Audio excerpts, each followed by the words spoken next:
మన ముకుందాలో లాంగ్ హారాల పండుగ నవంబర్ 8 నుంచి 16 వరకు ఫ్లాట్ 9.99% VA తో వివరాలకు సంప్రదించండి. నమస్తే అమ్మా. నమస్తే అమ్మా. అమ్మా, స్ట్రెస్ అంటే ఊపిరితో ఒక నాస్ట్రిల్లో భాగం అయిపోయిందని చెప్పాలి.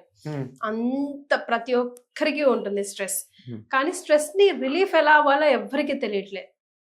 ఉంటది స్ట్రెస్, ఎందుకు ఉండదు పోటీ ప్రపంచంలో. బట్ అంత టేక్ ఇట్ ఈజీ గ్రాండ్. మీరేమన్నారు? ఎందుకు ఉండదు పోటీ ప్రపంచంలో అన్నారు కదా. అది అండర్లైన్ చేసుకోండి, నేను చెప్తాను. ఓకే, కానీ నాకైతే ఒక్కొక్కసారి 80s 90s కిడ్స్, ఆ తర్వాత ఇప్పుడు జెన్జీ అంటున్నారు, కానీ 2000 తర్వాత పుట్టిన పిల్లలు అసలు ఏం చూస్తున్నారో ఏం చూడాల్సి వస్తుందో ప్రపంచం, వాళ్ళ ద్వారా మనం ఏం చూడాల్సి వస్తుందో అన్న ఫీలింగ్ వస్తుందమ్మా నాకైతే. అమ్మా, మీరేమన్నారు? స్ట్రెస్ అన్నారు. స్ట్రెస్ అన్నటువంటి పదానికి అర్థం ఏమిటి?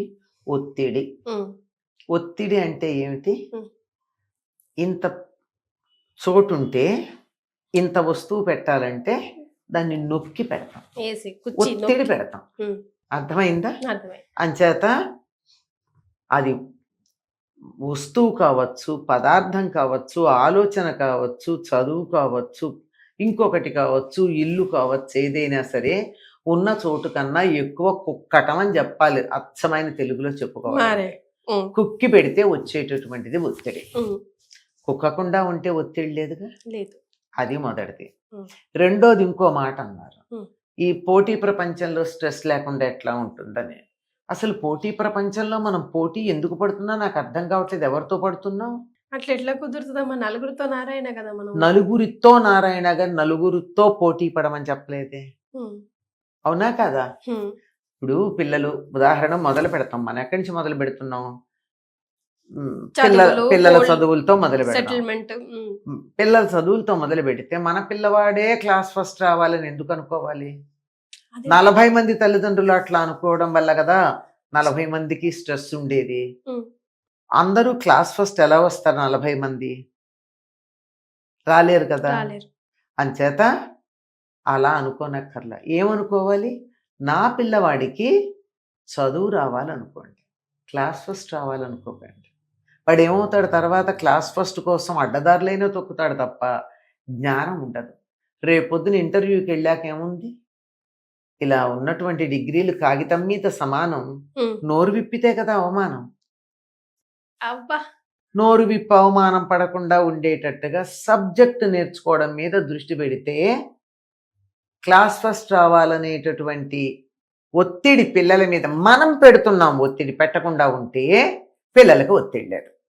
ఇక్కడి నుంచి మొదలు పెట్టుకోండి. ఇన్ని అంటే బాగా అర్థం అవుతుంది పేరెంట్స్కి పిల్లల విషయం చెప్తే అని చెప్తున్నా. ఇక్కడ పెట్టడం మొదలు పెట్టినట్టయితే ఒత్తిడి లేకపోవడం అన్నది ఉంటే, అలా ఒత్తిడి పెట్టినటువంటి పిల్లలు ఎంత ఆనందంగా ఉంటారు, ఆనందంగా వస్తారు, అమ్మా నాన్నలతో మాట్లాడతారు, కాసేపు ఆడుకుంటారు, చదువుకుంటారు.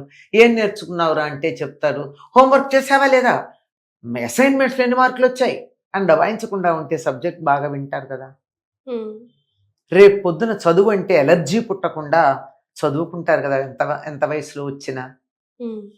జ్ఞానం సంపాదించాలనే కోరిక కలిగి ఉంటారు కదా. ఇలా ఆలోచిస్తే పిల్లల విషయం తగ్గించి మొదలు పెడితే ఎందుకు ఒత్తిడి? వాళ్ళు కొనుక్కున్న లాంటి చీర కొనుక్కోవాలనో, వాళ్ళ లాంటి కారు కొనాలనో, వాళ్ళకన్నా కొంచెం పెద్దగా ఉండేటటువంటి అందంగా ఉండే బిల్డింగ్ కట్టుకోవాలనో, ఫర్నిచర్ వాళ్ళు 1,00,000 రూపాయలు పెట్టుకుంటే నీ 2 లక్షలు పెట్టి కొనాలనో అనుకోవడం వల్ల ఒత్తిడి వస్తుంది. నీకు 1,00,000 రూపాయలు కొనగలిగినటువంటి బ్యాండ్ విడ్త్ ఇంతే ఉంది. నువ్వు 2 లక్షల రూపాయల వర్త్ ఫర్నిచర్ కొనాలనేటప్పటికీ లోపల ఇలా ఇల్లు నొక్కుకుపోయింది. అది వదిలేస్తే ఎంత హాయిగా ఉంటుంది. అన్ని మన చేతుల్లోనే ఉంటాయి కదా. మన చేతుల్లోనే, మన చేతల్లోనే ఉన్నాయి. మనం రియలైజ్ అవ్వము దానికి. ఇవి కాక కొన్ని ఒత్తిళ్ళు ఉంటాయి, లేదన్నాం. ఇవి మామూలుగా జనరల్ గా ఎక్కువ మందికి ఉండేది. అడగండి, చిన్న పిల్లాడిని అడగండి, 2వ క్లాస్ కూడా ఉండడు, 1వ క్లాస్. ఏమిట్రా అట్లా టెన్షన్ టెన్షన్ టెన్షన్ అంటాడు. ఏమిట్రా టెన్షన్? వాడు ఏమిటో తెలియదు. వాడు టెన్షన్ అన్న పదం ఒక భూత పదంగా వాడుతూ ఉంటాడు. స్కూల్కి వెళ్ళాలి, రేపు వెళ్ళొద్దా, అందరూ పెడుతున్నారుగా. అమ్ము లేట్ అయితే, అది లేట్ అయితే ఏమిటి అని వాడుకో చెప్పండి. అంటే ఇండిసిప్లిన్ నేర్పించమని చెప్పట్లా. నువ్వు లేట్ అయితే అనే టెన్షన్ పెట్టుకుంటే లేట్ అవుతావు. నేను లేట్ అవ్వను అని అనుకో, ఎన్ని తేడా ఉంది. కొంచెం ముందు పడుకోనన్నా, కొంచెం ముందు లేనన్నా అని చెప్తే అయిపోయింది కదా. ఇది మనం తెచ్చిపెట్టుకున్నటువంటిది తెచ్చిపెట్టుకోకుండా ఉండొచ్చు. ఇది అన్ని విషయాలు ఉదాహరణ 2 చెప్పాను నేను. ప్రతి విషయంలోనే ఇంతే. ప్రమోషన్ కావచ్చు, ఇంకో ట్రాన్స్ఫర్లు కావచ్చు, అసెట్స్ కావచ్చు, ప్రతి విషయంలో పోటీ పడుతున్నాం. పోటీ తగ్గిస్తే సహజీవనం ఉండాలి, కలిసి ఉండడం ఉండాలి. అది ఉన్నప్పుడు టెన్షన్ ఉండదు. ప్రేమ ఉన్న చోట టెన్షన్ ఉండదు. పూర్వకాలం పిల్లలకి టెన్షన్ ఎందుకు ఉండేది కాదు?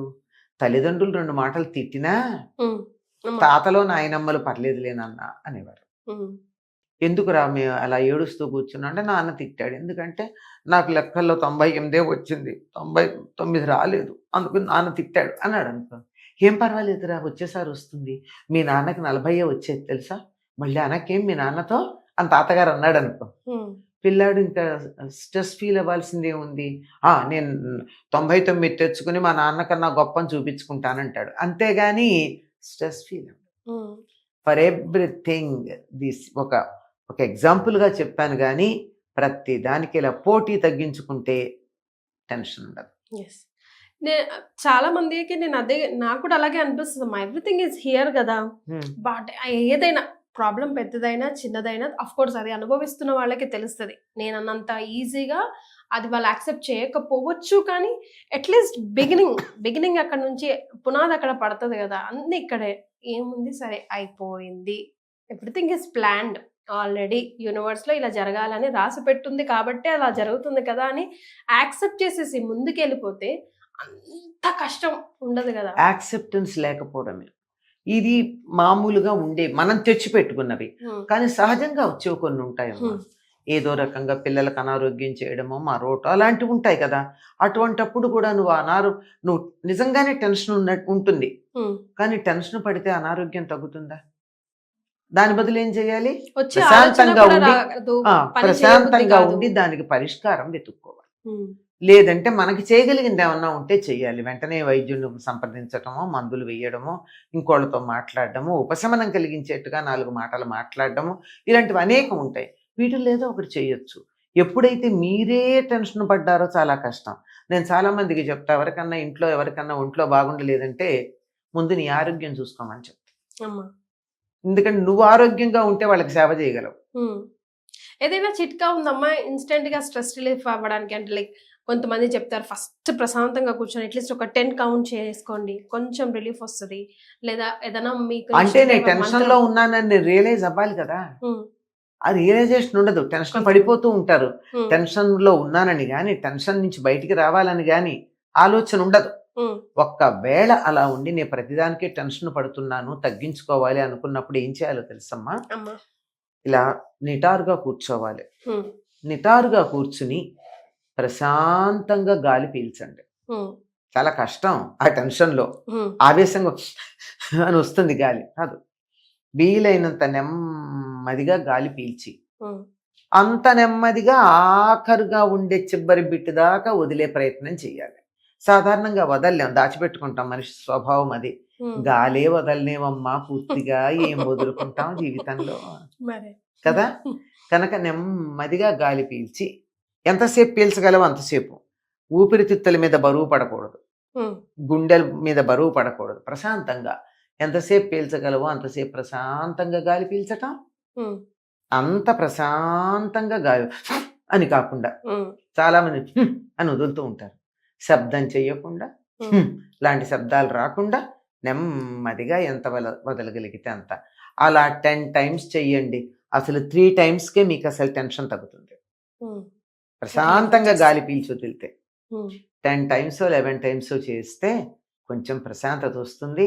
ఎప్పుడు మనకి కొద్దిగా ఆవేశం లాంటిది అనిపించినా ఈ పని చెయ్యొచ్చు. కానీ అది ఒక్క క్షణం కాదుమా, 1 నిమిషం పైన పడుతుంది గాలి పీల్చి వదలటానికి.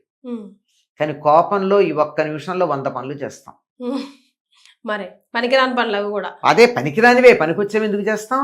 పనికొచ్చేవి చేస్తే అది కోపం ఎందుకు అవుతుంది? ప్రశాంతత అవుతుంది. అవతల వాళ్ళని 10 తిట్లు తిట్టేయడం, చేతిలో ఉన్న వస్తువులు గిరాట్టేయడం, చింపేయడం, విరగ్గొట్టడం, ఇలాంటివన్నీ చేయడం. ఇవన్నీ చెయ్యడం 1 నిమిషంలో 10 పనులు చేసే ఈ సమయంలో 1 నిమిషం ప్రశాంతంగా ఒక్కసారి గాలి పీల్చుకొని వదలడానికి దరిదాపుల్లో నిమిషానికి కొంచెం తక్కువగా అంత టైం పడుతుందట.